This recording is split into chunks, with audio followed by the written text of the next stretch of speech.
Hello, I'm Holly Smith, a partner at Evershed Sutherland.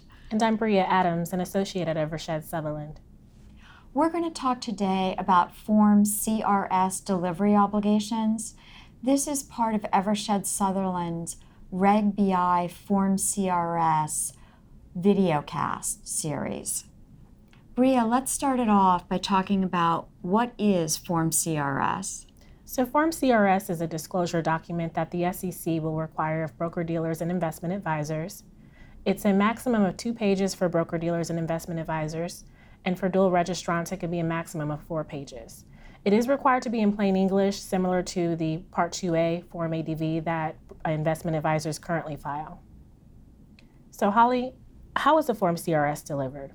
Good question, Bria.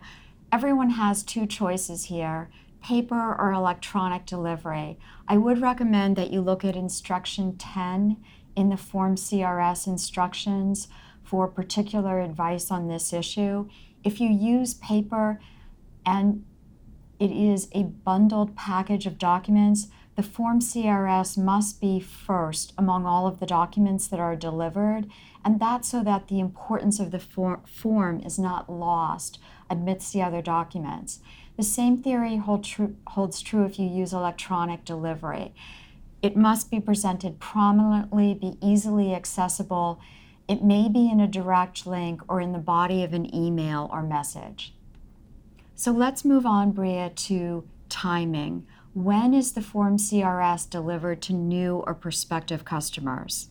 For broker-dealers, it's at the earliest of a recommendation of an account type, a securities transaction, or an investment strategy involving securities, or placing an order for a retail investor, or opening a brokerage account for a retail investor.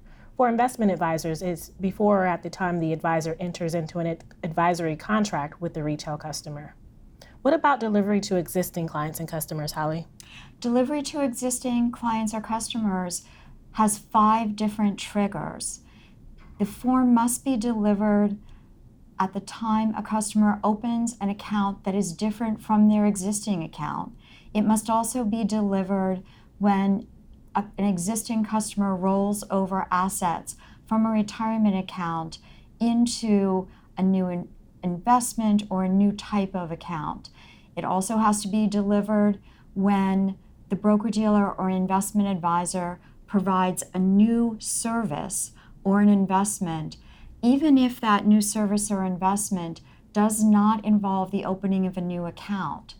It also has to be delivered when updates are made to the Form CRS. And finally, it must be delivered at the request of the client or customer. Now, what steps should firms take to ensure delivery of Form CRS?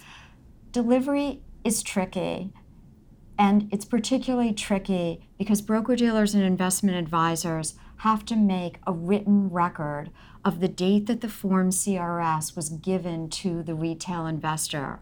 So the first thing you need to do is develop and implement written policies and procedures.